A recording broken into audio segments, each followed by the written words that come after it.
नकाब। टीना ने अपनी ड्रेस को हाथों से उठाया और मुस्कुराते हुए स्टेज के पीछे की तरफ दौड़ पड़ी। यूसुफा के मास्क के साथ अगर टीना और यूसुफा के बीच कोई भी अंतर था तो वो था टीना का पैर। टीना का पैर बहुत ही खूबसूरत था। जब शो पूरे क्लाइमैक्स पर पहुंच गया तब टीना एक चेयर पर बैठी हुई धीरे धीरे स्टेज पर आनी शुरू हुई। उस वक्त सभी स्पॉटलाइट सिर्फ टीना पर ही फोकस करने लगी, लेकिन टीना के हाथ में ना तो वो ब्रेसलेट नजर आ रहा था और ना ही उसके क्राउन में लगा सितारा। मजे की बात यह है कि वहां पर मौजूद सभी लोगों की नजरें उस क्राउन के सितारे को ही ढूंढ रही थीं। सभी की नजरें उस सितारे की खोज में टीना को ऊपर से नीचे तक निहार रही थीं। उस सितारे की खोज में लोग टीना को ऊपर से लेकर नीचे तक बस देखे जा रहे थे। इसी बीच सबकी नजर टीना की खूबसूरत टांगों पर भी पड़ी। उसकी टांगें बेहद खूबसूरत थीं।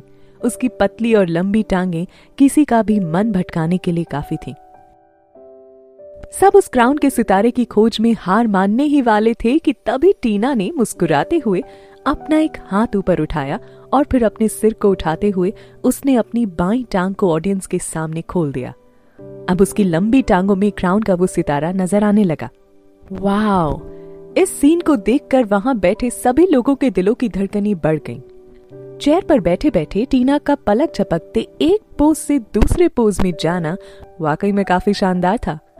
सबसे खास बात ये थी कि टीना जितनी बार अपनी ड्रेस के पोज को बदल रही थी उतनी बार क्राउन में लगा सितारा अलग अलग तरह की लाइट में नजर आ रहा था। अलग अलग रंग की रोशनी में आने से इसका रंग भी बार बार बदल रहा था, जिससे हीरे से बना ये सितारा और ज्यादा खूबसूरत लग रहा था। टीना के डांस और इस सितारे की खूबसूरती देखकर हॉल में मौजूद सभी दर्शक खड़े होकर ताली बजाने लग गए थे। हर कोई टीना की दिल खोलकर तारीफ कर रहा था। इसी भीड़ के बीच में एक जगह पर रणविजय भी छिपकर टीना को देखे जा रहा था। उसकी पत्नी, जो कि एक समय मुंबई की टॉप मॉडल थी, आज यहाँ पर एक बी ग्रेड की मॉडल की जगह पर खड़ी थी। ये बात रणविजय को थोड़ी परेशान कर रही थी। इस बात में कोई शक नहीं था कि टीना आज भी उतनी ही खूबसूरत और हसीन दिखती है जितना कि वो 3 साल पहले दिखती थी। आज भी अगर वो स्टेज पर आती है तो हर किसी का दिल जीतने का हुनर रखती है।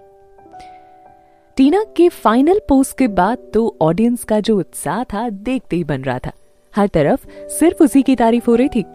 लेकिन इन सब के बीच अफसोस की बात ये थी कि यहाँ पर मौजूद सभी लोग ये सोच रहे थे कि ये डांस यूसुफा कर रही है। शो खत्म हो गया और सभी के मुंह से यूसुफा की तारीफ ही सुनने को मिल रही थी। यूसुफा की नकाब के पीछे खड़ी टीना के लिए इससे बड़ी दुख की बात और क्या हो सकती थी। एचएफ के फाउंडर इस परफॉर्मेंस से बेहद खुश हुए। बेशक उन्हें भी ये नहीं पता था कि स्टेज पर खड़ी मॉडल टीना है। वो अभी तक यही समझ रहे थे कि वो यूसुफा है जिसने अपनी अदाओं से लोगों को दीवाना बनाया है। फिर उन्होंने वहां बैठी ऑडियंस की तरफ देखते हुए और फिर उसके साथ स्टेज के आगे की तरफ बढ़े। फिर उन्होंने वहां बैठी ऑडियंस की तरफ देखते हुए सभी को शुक्रिया किया। थैंक यू एवरीवन, और हाँ, थैंक यू मिस यूसुफा इस बेहतरीन परफॉर्मेंस के लिए। आपने बहुत अच्छा शो किया वाकई में। टीना बिल्कुल चुपचाप खड़ी थी। वो बस सिर झुकाकर सभी का अभिवादन कर रही थी। तभी ऑडियंस में आगे की तरफ से एक आवाज आई, ये यूसुफा नहीं है, मैंने उसे रियल लाइफ में देखा है, उसकी टांगे इतनी लंबी हैं ही नहीं। इस वक्त वहां मौजूद सभी लोगों की नजर तुरंत ही टीना की टांगों पर आकर टिक गई। अब सभी शक भरी निगाहों से टीना की टांगे देखने लगे और इसे यूसुफा की टांग से मिलाने की कोशिश कर रहे थे। अगर तुम वाकई में यूसुफा हो तो अपना ये नकाब हटाकर सभी को अपना चेहरा दिखाओ, तुरंत ही सच सबके सामने आ जाएगा। ऑडियंस में से किसी ने आगे आकर कहा। इसके बाद बहुत से लोगों ने टीना से नकाब हटाने की मांग शुरू कर दी। यहाँ तक कि एचएफ कंपनी के डिजाइनर भी इस बात पर शक जताने लग गए थे कि उनके सामने खड़ी औरत यूसुफा नहीं है। मिस यूसुफा, प्लीज अपना मास्क हटाइए। अब तो डिजाइनर भी ये जानने को इच्छुक थे कि क्या ये वाकई में यूसुफा है, और अगर ये यूसुफा नहीं है तो निश्चित रूप से उनका पीजी ग्रुप के साथ कॉन्ट्रैक्ट खत्म हो जाएगा। टीना बहुत हड़बड़ाई हुई थी, लेकिन वो अब चारों तरफ से घिर चुकी थी। उसके पास अब कोई और रास्ता नहीं था। आखिर में उसने धीरे से अपना मास्क हटा दिया। जैसे ही उसका चेहरा लोगों के सामने आया, सबने तुरंत ही उसे पहचान लिया। चूंकि एक समय में काफी फेमस मॉडल रह चुकी थी, इसलिए किसी के लिए भी उसे पहचानना मुश्किल काम नहीं था। 1 सेकंड में ही वहां मौजूद सभी लोगों ने टीना को पहचान लिया। ऐसा कहा जाता था कि जब से टीना को ब्लैक लिस्टेड किया गया था, तब से उसका मॉडलिंग करियर लगभग खत्म सा हो गया था। अब उसकी गिनती इंडस्ट्री की 3rd ग्रेड मॉडल के रूप में होती थी। लेकिन किसी ने भी कभी ऐसा नहीं सोचा था कि वो इतनी गिर जाएगी कि स्टेज पर किसी दूसरे मॉडल की जगह ले लेगी। क्या वो जानबूझकर सिर्फ खुद को फेमस करने के लिए सब कर रही थी, या उससे ये सब जबरदस्ती करवाया जा रहा था? इन तरह के हजारों सवाल वहां बैठे ऑडियंस के मन में उठ रहे थे।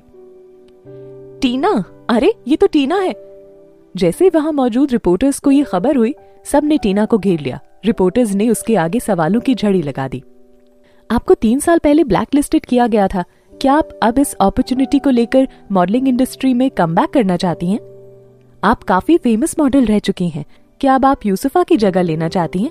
क्या आप उनके इंजर्ड होने का फायदा उठाकर खुद स्पोक पर्सन बनना चाहती हैं? मैम, ये तो जाहिर है कि आप खुद को प्रमोट करने के लिए ही ये सब कर रही हैं। मैं जानता हूं ये यूसुफा को पहले से ही चोट लगी हुई है, वो इस शो में कैसे आ सकती हैं? रिपोर्टर्स ने टीना पर अनाप शनाप आरोप लगाने भी शुरू कर दिए। रिपोर्टर एक के बाद एक सवाल पूछे जा रहा था। सवाल पूछने से ज्यादा वो टीना की बेइज्जती कर रहे थे। टीना को रिपोर्टर्स ने चारों तरफ से घेर रखा था। कुछ ने तो सवाल पूछते पूछते उसे धक्का मारना भी शुरू कर दिया था।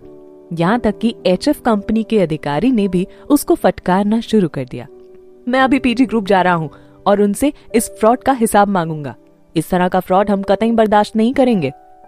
डिजाइनर को इस बात का ना तो कोई अंदाजा था और ना ही इससे कोई फर्क पड़ा था कि आज से 3 साल पहले टीना कितनी फेमस मॉडल रह चुकी है। वो तो बस इतना जानता था कि PG ग्रुप ने जिस मॉडल को भेजने की बात कही थी, उसकी जगह पर किसी और को भेज दिया था।